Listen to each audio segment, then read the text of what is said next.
hindi na ka makita part chip na ang boses. Yeah. Especially sa inspection. Morning mga karaklam. It's day and night. Last announcement nila for officers and staff sila.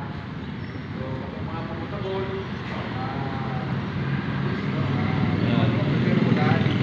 Led by Senior Inspector Bon P. Sancho. Problema, yung sumunod na daan.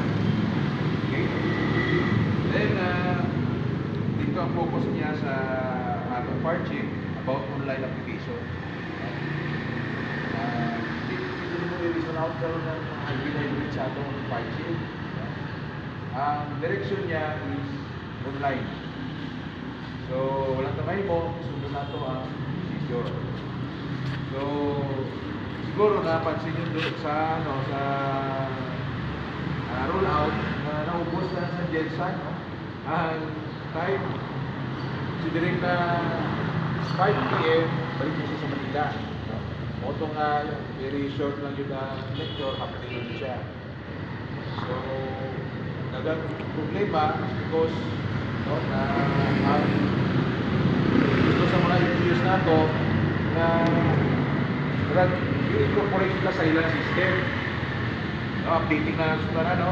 Pero kung sa anong part chief, gusto ko po nga mabalan yung tanan na kita as national agency, may sarili kitang citizen charter. So, hindi kita pwede mag-conform, no? Kung ano man ang procedure ni local, kung sa tuwa, especially in collecting and assessment, dapat sa PFP na siya. PFP na siya ang trabaho, kaya nga naman, ngayon sa partnership na ito, may harap kita nga reports, no? Hindi na-submit sa PINI. and other Congress, no? So, ang LGU, PINI po namin ito na paano nila dito ng ilang budget, so, sila na mismo kinakandak ito every Monday. pero sa TOA, as national agency, So part na ng standard operating procedure. Congress, siya, TOA ka, DBM. So ano ang magkaibang sistema. So kung tanong mo regarding yan, ano yung lang pinaka-national.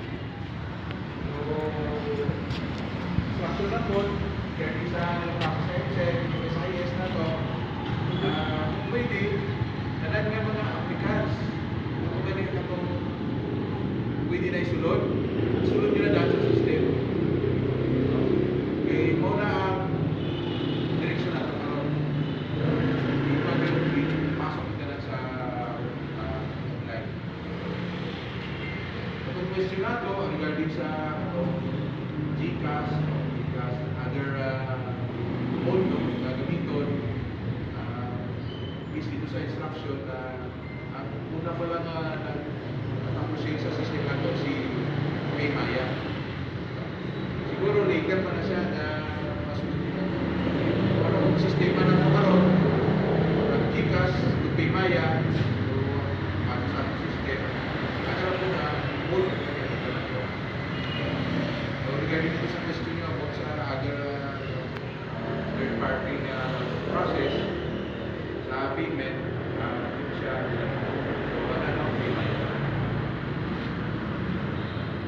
Then, last week, no, we had also responded to our incidents. Actually, diri na po sa area na ito, at ibang na ito. And it's a challenge sa mga inspectors.